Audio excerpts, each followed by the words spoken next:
Alcohol, a spiritual weapon disguised as celebration. Alcohol is more than just a beverage. It is a potent spiritual weapon masquerading as harmless fun. You've been conditioned to see it as a social lubricant, a symbol of sophistication. But what if the very thing you reach for in moments of joy or solace is insidiously severing your connection to your authentic self? From ancient rituals to modern social gatherings, alcohol has always wielded a certain power. But not the kind you've been led to believe. It's not merely about the hangovers or the documented health risks. It's about the subtle erosion of your inner voice, the silencing of your intuition, the gradual severing of your link to the deepest parts of your being. The majority of people blindly accept this narrative, never pausing to question its implications. They follow the prescribed script: drink to connect, drink to unwind, drink to feel more alive. Yet, what if alcohol's true purpose is to keep you spiritually dormant, all the while convincing you that you're awakening? You weren't born with a craving for alcohol. It was meticulously cultivated within you. Long before it became synonymous with modern nightlife and social bonding, it held an entirely different significance. Its story doesn't begin in distilleries or vineyards. It originates in the age-old chambers of alchemists and mystics, in rituals predating organized religion. The word alcohol is derived from the Arabic term al-kul, which originally referred to a fine black powder used to darken the eyes. However, for the ancient alchemists, it carried a far more profound and perilous meaning. It signified the process of distillation, the extraction of the very spirit from a substance. Alcohol, in their eyes, was a volatile essence, the spirit divorced from its material form, the soul extracted from the body. Hence, we still refer to alcoholic beverages as spirits. This is not merely a figure of speech.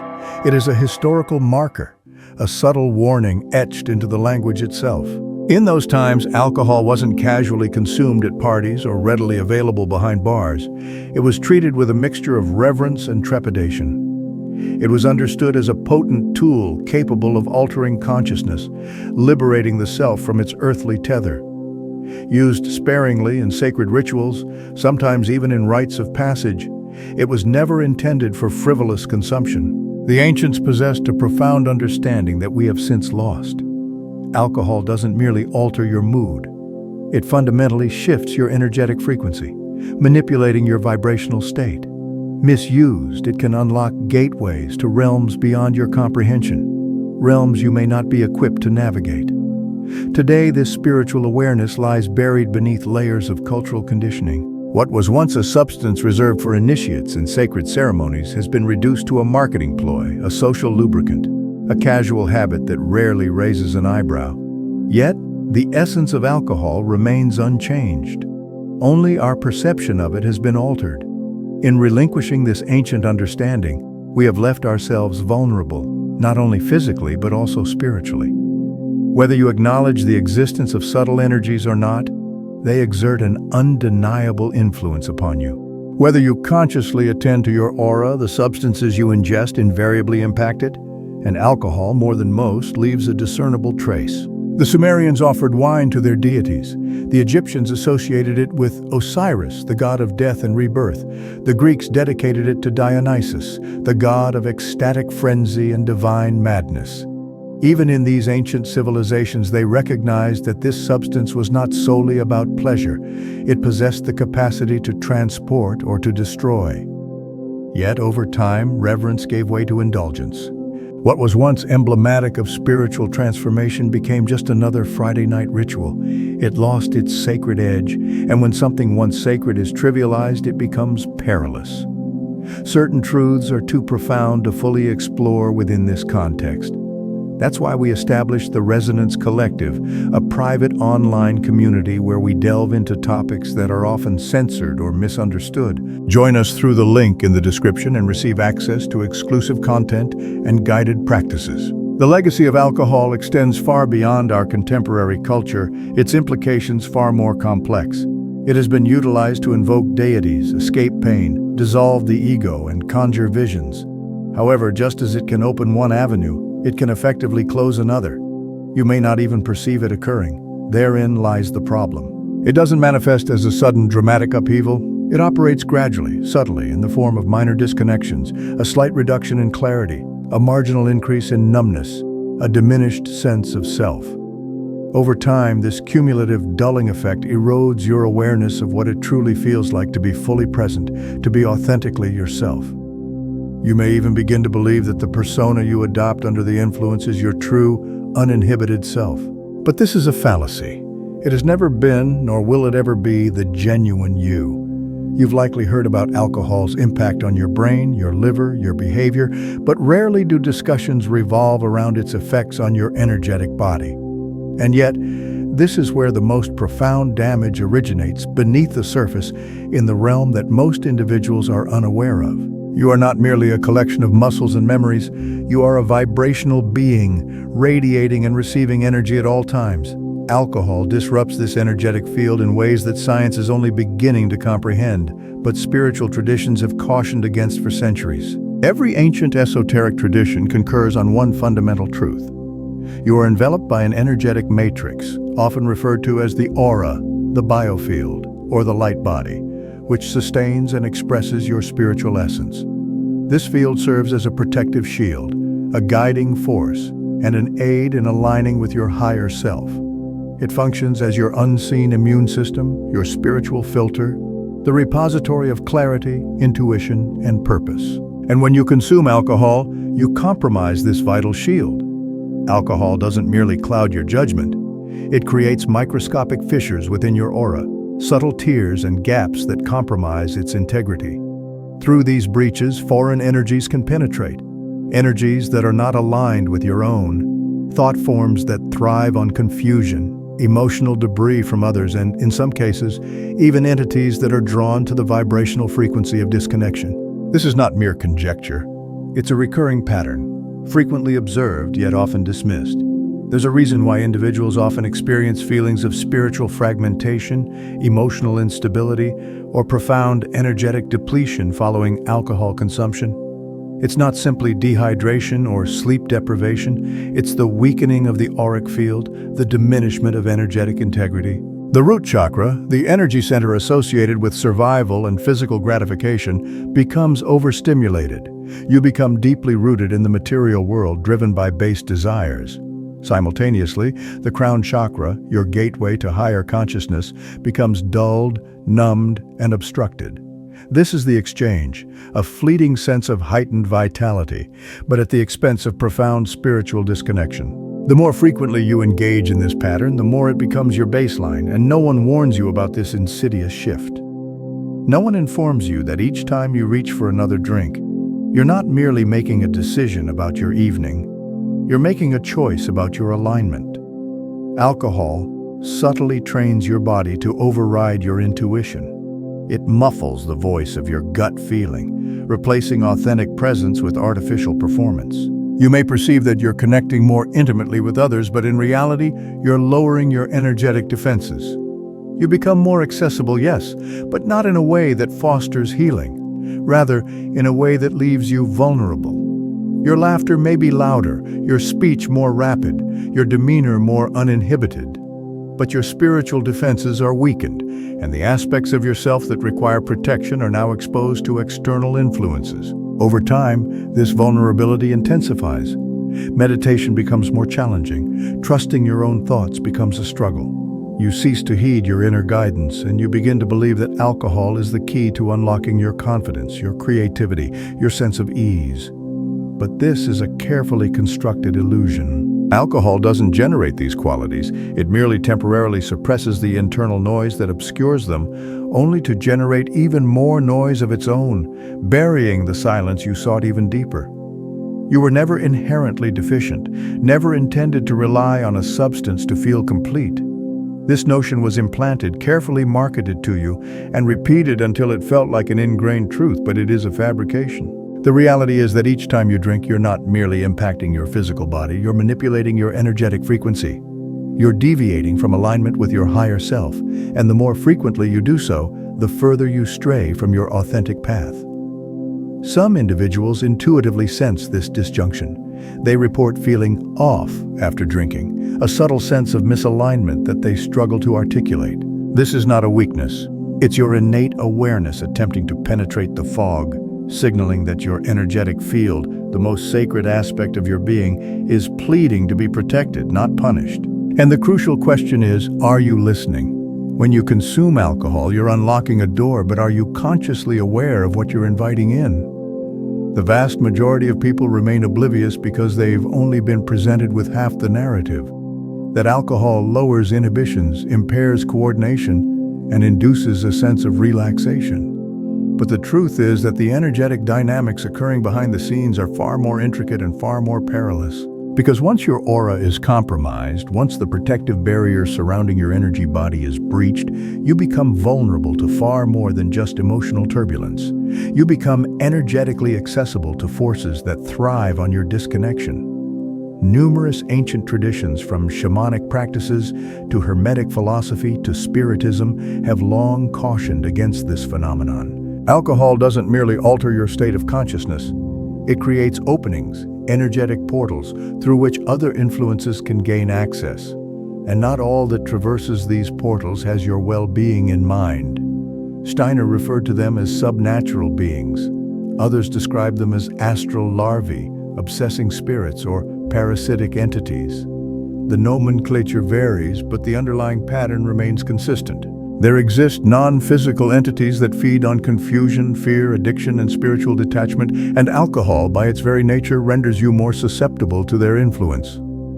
Consider instances where you've witnessed someone in a state of extreme intoxication.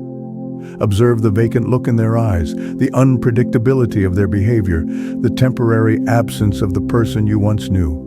This is not merely physiological intoxication, it's spiritual dissociation. The inner light dims, and in its place, something else animates the physical form. Perhaps not entirely, perhaps not consistently, but to a sufficient degree to act without conscious awareness, to inflict karmic harm, to forget one's actions, and later grapple with a profound sense of unease.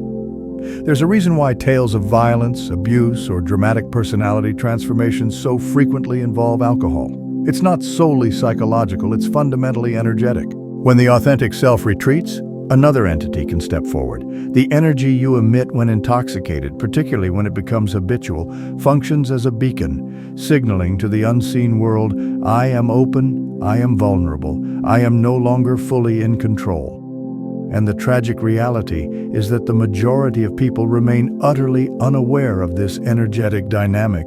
These forces don't always manifest in ways reminiscent of horror films. Often they subtly integrate themselves as thoughts, cravings, and ingrained patterns. You may rationalize the compulsion to drink again as a mere habit. But what if it's being whispered to you, subtly reinforced within your emotional field by something that benefits from your disconnection? These entities do not require your belief.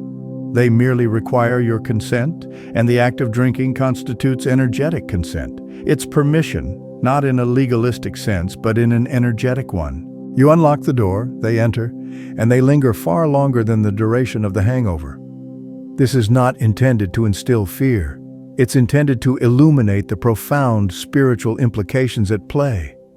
Because when we repeatedly numb ourselves, we don't merely lose touch with the present moment. We relinquish our spiritual sovereignty.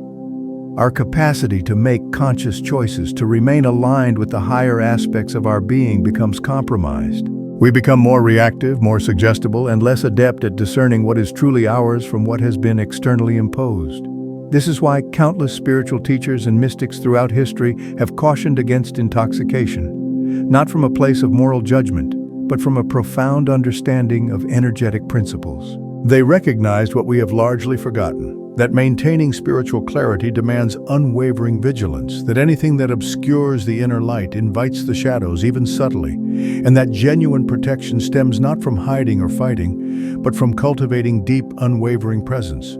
Presence is your shield, clarity is your sword. When you're energetically aligned, nothing can hijack your mind or your energy without your conscious awareness, but when you drink, you trade your sword for a disarming smile and your shield for a shot glass. You exchange your sovereignty for a fleeting sensation, and in that exchange, you forfeit far more than you gain. The cost extends beyond a headache or a fleeting sense of regret. It encompasses your connection, your intuition, and your internal compass. This aspect is rarely discussed because it borders on the unconventional, the unsettling. But if you've ever awakened after a night of drinking with a profound sense of emptiness, heaviness, or a lingering feeling that something foreign has brushed against your soul, you already intuitively comprehend this truth. You've felt it, and that felt sense serves as undeniable validation. Alcohol is insidious, and its danger lies in its deceptively pleasurable presentation. The trap is not baited with pain. It's baited with the promise of pleasure. It doesn't come with a warning label that screams, "This will sever your connection to your essence." It arrives cloaked in comfort, laughter, and ease. It offers a momentary respite from the pressures, the noise, the inherent weight of being human. And therein lies the illusion. Because for those fleeting hours it feels like genuine relief. You feel lighter, more self-assured, more connected. Social anxieties dissolve, incessant overthinking subsides, and suddenly you find yourself in a state of flow. You express your thoughts freely, you let go of inhibitions, and you feel vibrantly alive.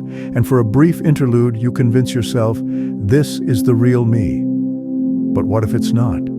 What if your perceived liberation is not your authentic self breaking free, but rather your conscious awareness slipping away? Alcohol doesn't liberate you, it anesthetizes you. It silences the internal chatter, not by resolving it, but by simply muting the signals. The anxieties, the fears, the doubts, these are not arbitrary afflictions. They are messengers providing invaluable feedback. They illuminate areas of misalignment, point to unresolved tensions, and reveal instances where you've compromised your integrity. When you consume alcohol, you actively suppress these messengers. You force them into the shadows and dance in the artificial silence they leave behind. But the silence is not synonymous with inner peace. It's a state of forced suppression. And yet the illusion persists because it provides immediate gratification. It doesn't demand introspection, mindful breathing, or confrontation with your shadow aspects. It delivers results in mere moments. And when you're weary of life, burdened by your own thoughts and overwhelmed by the sheer effort of maintaining the pretense that everything is fine, instant gratification feels akin to liberation, but it's a false promise. It's a high-interest loan that you will repay in the form of depleted energy, diminished clarity, and eroded self-trust. Because each time you reach for the bottle to alleviate discomfort, you reinforce the underlying belief that your authentic self is inherently insufficient, that you require an external substance to unlock qualities that already reside within you, that you need to be altered to be deemed worthy. The complexity arises from the fact that alcohol can, at times, induce a temporary sense of openness. It can dissolve superficial barriers, enhance emotional expression, and diminish fear responses. This is why so many spiritual seekers, creative individuals, and those grappling with deep-seated wounds are drawn to it. It feels like a shortcut to transcendence, but what you're accessing is not higher consciousness, it's merely lowered resistance. You're not attuning yourself to the divine, you're simply reducing the internal noise long enough to catch a glimpse of what has always been present, only to forget it by the following morning. This is the insidious nature of alcohol's allure. It offers a fleeting glimpse of something genuine, then promptly snatches it away. It promises connection, but ultimately leaves you feeling more fragmented. It offers a semblance of freedom, but demands a continuous cycle of dependency. It reveals a version of yourself that feels relaxed, expressive, and uninhibited, then subtly convinces you that you can only access that version again through continued consumption. So you return not out of genuine joy, but out of a desperate craving, and that craving has little to do with the drink itself. It's a yearning to remember your authentic self, to feel whole, to relinquish the need to constantly hold back. Alcohol merely hijacks this fundamental longing and sells it back to you in a deceptively appealing package. We're not fundamentally addicted to alcohol. We're addicted to the sensation of expressing ourselves authentically, free from shame, and we've tragically forgotten how to access this state without numbing the parts of ourselves that feel scared, broken, or misunderstood. We don't inherently desire the alcohol. We crave the courage, the permission, the experience of feeling genuinely alive in a world that incessantly demands that we perform. And alcohol conveniently steps in to provide a seemingly viable solution, but it's a counterfeit. Genuine freedom doesn't leave you with a lingering hangover. Authentic connection doesn't dissipate when the buzz wears off, and unwavering confidence doesn't necessitate abandoning your clarity to attain it. The illusion persists because it initially provides precisely what you believe you need, but only fleetingly, ultimately leaving you in a state of perpetual need. This is not a path to healing. It's a cycle of dependency masquerading as a celebration. And if you've ever pondered why a night of drinking often leaves you feeling inexplicably hollow, this is precisely why. Because something authentic attempted to emerge from within you, but was immediately drowned in a flood of synthetic sensations. Your essence is not waiting at the bottom of a bottle. It's patiently waiting beneath your fears, beneath your self-limiting narratives, beneath the pervasive belief that you require external validation or substances to access joy. No one is born instinctively reaching for a bottle. That craving, that subtle pull toward alcohol, is not an inherent instinct. It's meticulously crafted programming. From early childhood, the world around you subtly instills the message that alcohol is not only socially acceptable but also essential for celebrations. You drink to relax, you drink to commiserate, to connect, to escape. There's a designated drink for every conceivable emotion. It becomes a script that you follow almost unconsciously, a ritual woven so deeply into the fabric of your life that questioning it feels akin to rebellion. But this is not mere happenstance, it's a carefully orchestrated design. From the moment you were cognitively aware, you were exposed to it. Perhaps it was witnessing adults at the dinner table raising their glasses in a toast while the children sipped juice. Perhaps it was the characters in your favorite films unwinding with a glass in hand after a particularly challenging day.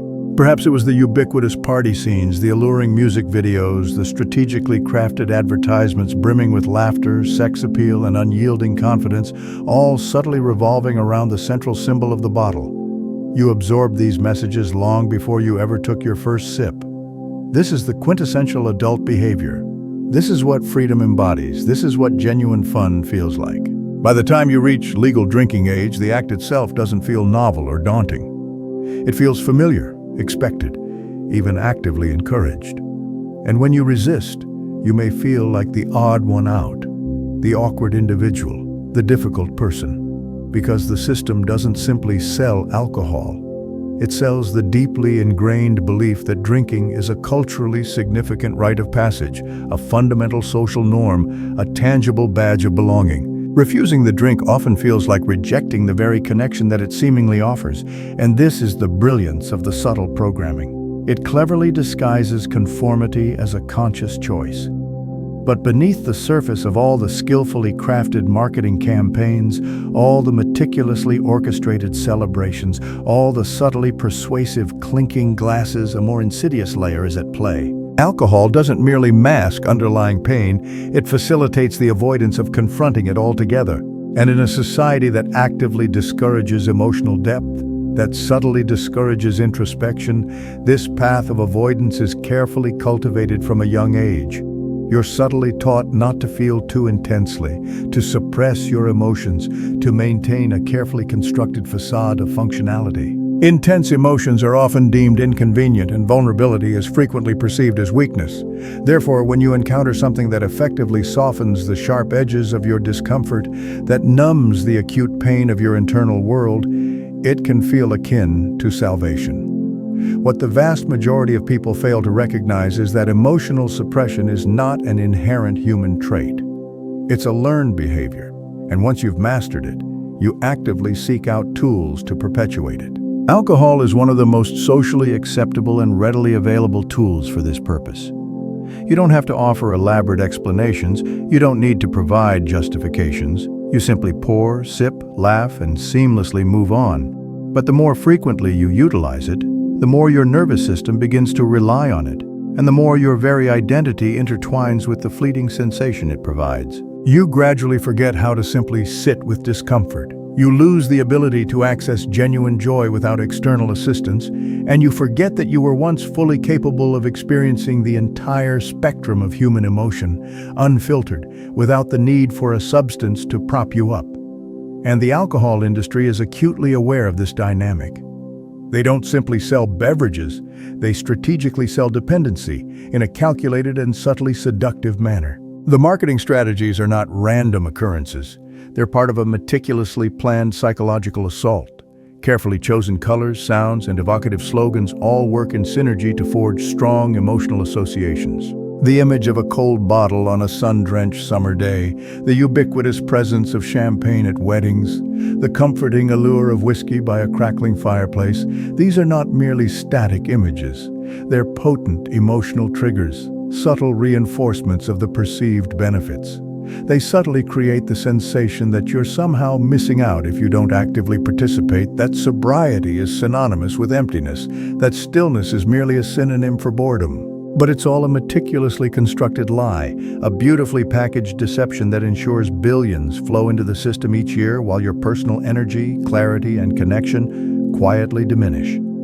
And what renders this insidious conditioning so potent is that it often hides behind seemingly positive intentions, behind genuine expressions of love, enduring friendship, and familial bonds. People often offer you drinks as a gesture of bonding, as a means of celebrating, as a way of demonstrating affection. It feels inherently personal, but it's ultimately systemic, because they too have been subjected to the same subtle conditioning.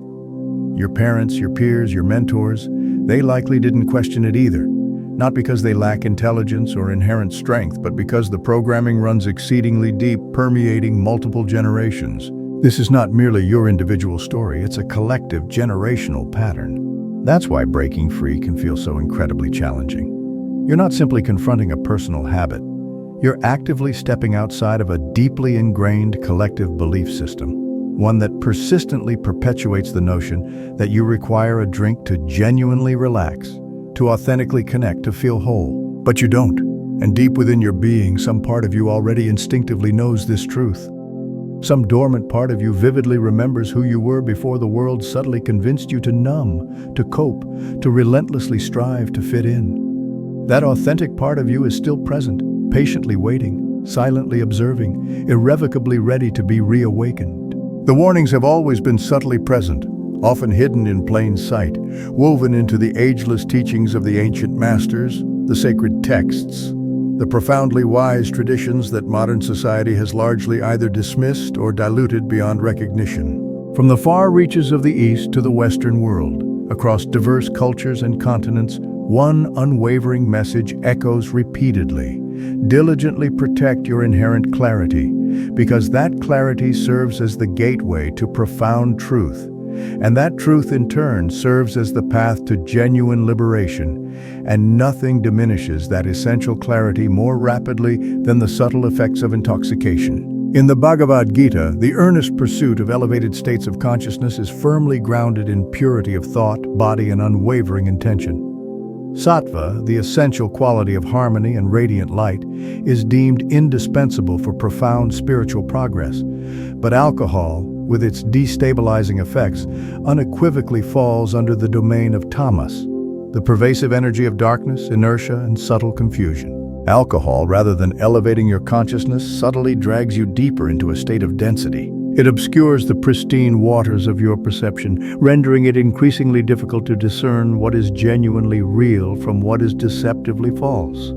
And if you're unable to distinguish reality, how can you ever truly awaken? Buddha explicitly cautioned against the use of intoxicants, not motivated by a desire to police pleasure, but rather driven by a deep understanding of their profoundly negative impact on the human mind. Intoxication inevitably obscures the path, weakens conscious awareness, and in the absence of awareness, suffering inevitably proliferates. The Noble Eightfold Path encompassing right speech, right action, and right intention demands unwavering presence, and alcohol relentlessly erodes it. You might fleetingly feel a heightened sense of freedom in the immediate moment, but it's a deceptive mirage. It's not genuine liberation, it's simply sedation. The Tao Te Ching, both quietly profound and immensely powerful, speaks of the imperative of aligning with the Tao, the inherent and unwavering natural flow of the universe. To genuinely follow the Tao is to move with innate balance, effortless grace, and profound inner stillness. But alcohol inevitably throws you off your center. It subtly pulls you into extremes, creates artificial highs that ultimately disconnect you from the quiet, intuitive rhythms of your inner knowing, and when you're out of sync with the Tao, life becomes a persistent struggle. You force situations, you relentlessly chase external validation, and you inevitably suffer. The profound stillness you seek continues to elude you. Even within Christianity, subtle warnings exist if you diligently search beyond the superficial rituals and symbolic representations. Saints and mystics frequently emphasize the necessity of maintaining vigilant spiritual awareness, of remaining awake and sober, of diligently guarding the heart and mind from anything that might lead you into unchecked excess or debilitating forgetfulness. St. Augustine described drunkenness as a manifestation of self-abandonment, a severing of the essential connection between the soul and its divine source. A subtle surrender, not born of devotion but born of a subtle desire for escapism.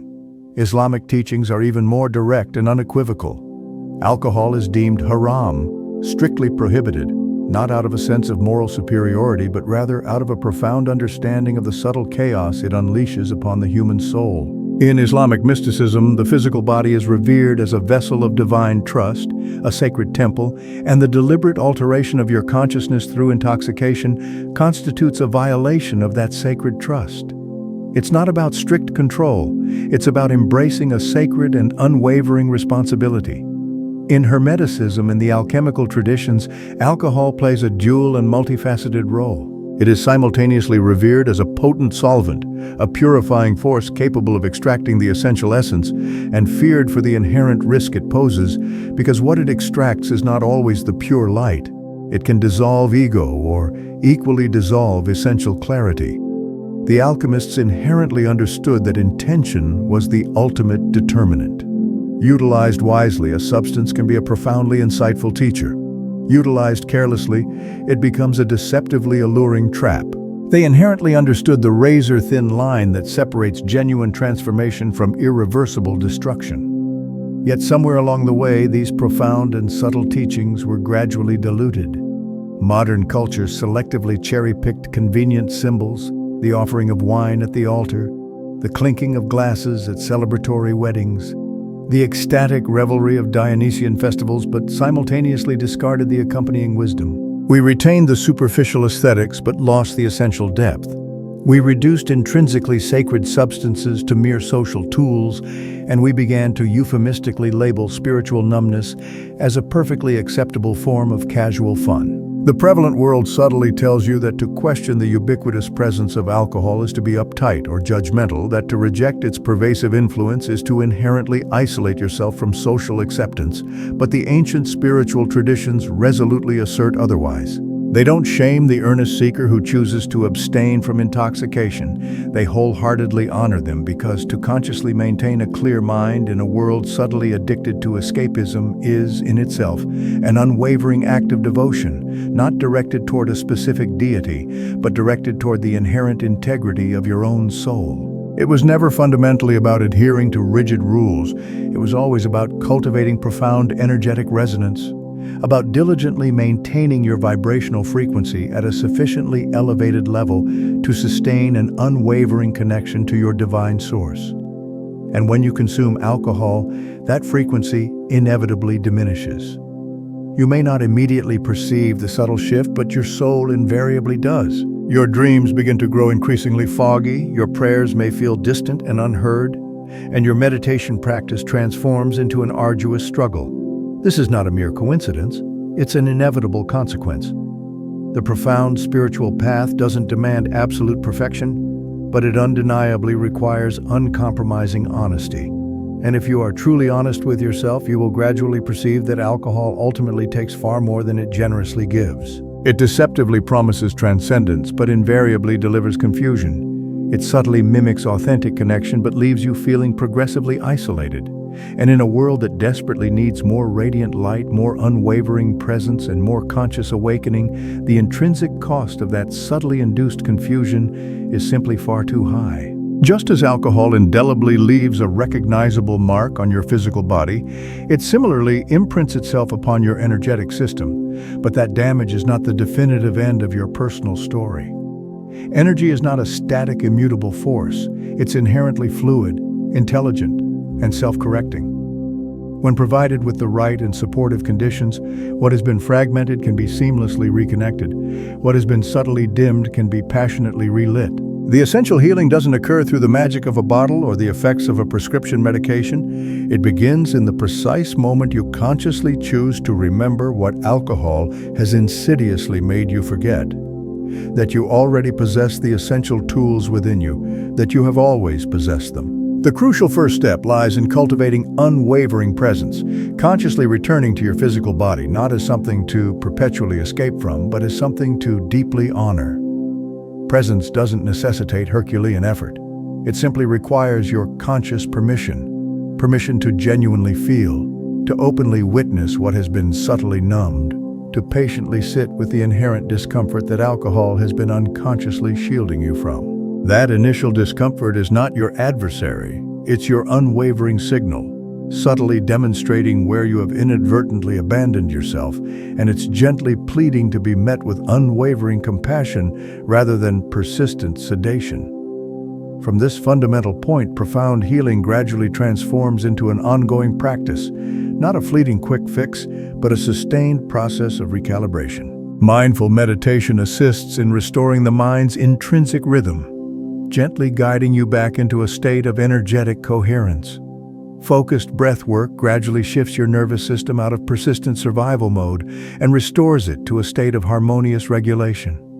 With each conscious breath you mindfully take, you are subtly communicating to your body, "I am fully here now. I am inherently safe. We are no longer desperately running." But the energetic repair extends far beyond the cultivation of mere mental clarity.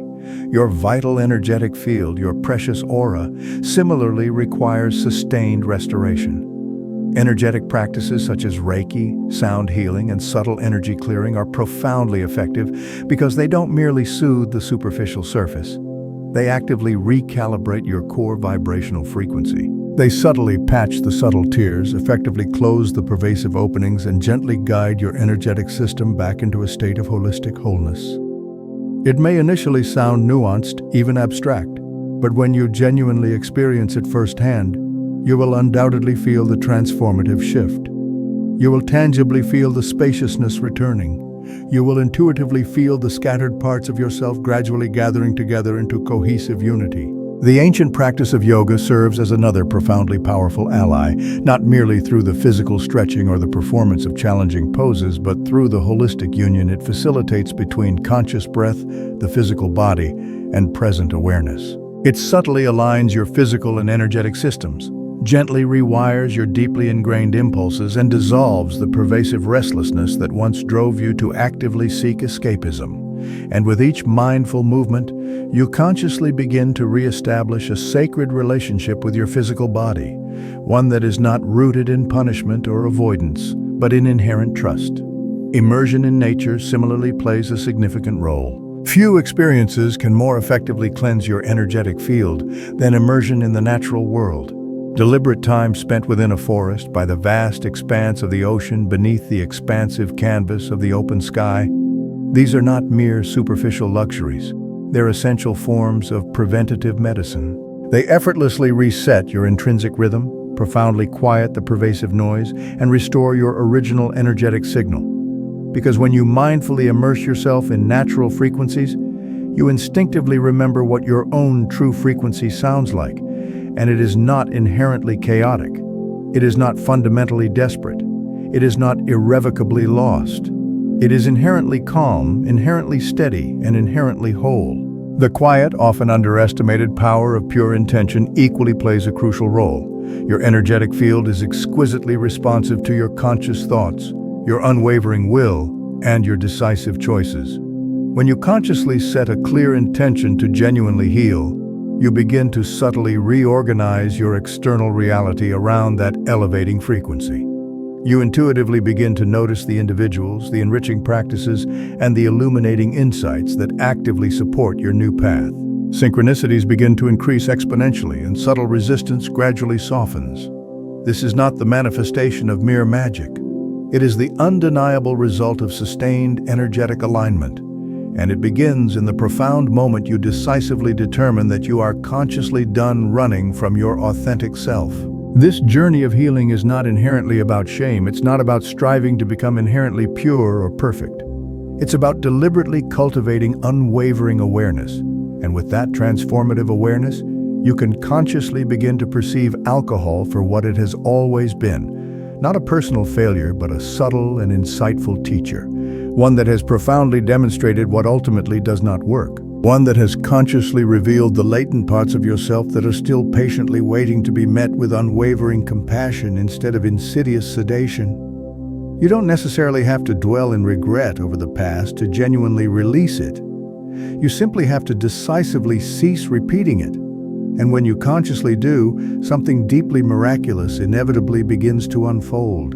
Your dreams become exponentially clearer, your inherent intuition increasingly sharpens, and your innate creativity consciously starts flowing unimpeded, not fueled by fleeting manic highs, but genuinely sourced from a deep and expansive wellspring of profound truth.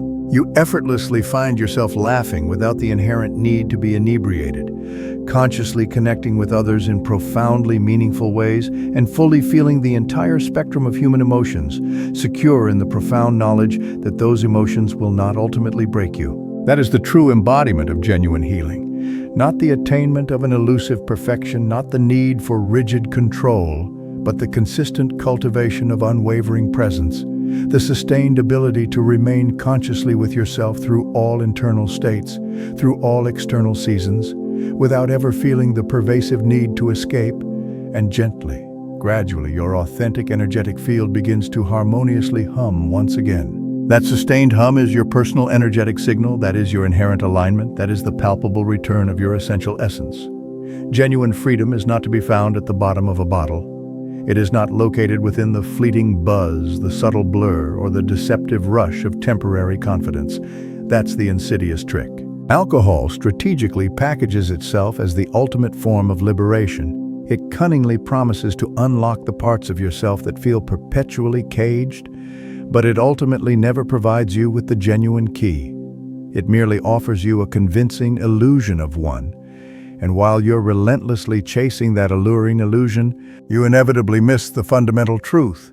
The cage has never been the authentic you. The cage has been the unwavering belief that you inherently need something external to yourself to finally feel whole. The external world has subtly taught you that alcohol is fundamentally equivalent to freedom, that the uninhibited loosening of your tongue, the audacious sense of boldness, the pervasive euphoria, the spontaneous laughter, these are the authentic manifestations of you becoming your real and unrestrained self.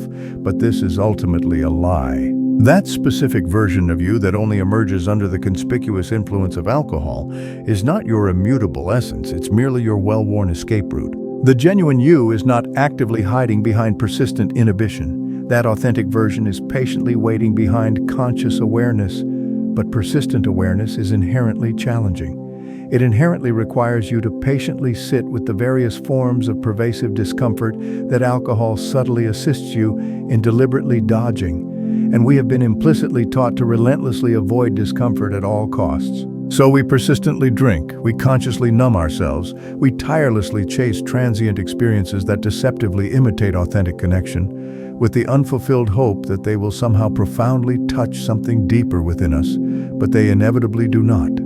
They may fleetingly brush past it, ignite a temporary spark, then immediately disappear. You are invariably left relentlessly chasing the allure of the next enticing night out, the next manufactured celebration, the next fleeting moment where everything once again feels brilliantly light. But with each recurrence, the desired effect inevitably fades faster because you're not moving any closer to your authentic self. You're subtly distancing yourself with each recurring attempt. Genuine freedom is not fleetingly accompanied by a debilitating hangover. It doesn't selectively fog your precious memory or subtly blur your personal boundaries. It doesn't cause you to persistently question your impulsive decisions in the stark light of morning. Genuine freedom is knowing with unwavering conviction that you can confidently walk into any setting, actively embrace any moment, and not feel compelled to subtly dull who you are to authentically belong. It's consistently being able to fully feel joy, sadness, pervasive tension, and sustained release without impulsively scrambling to actively suppress it.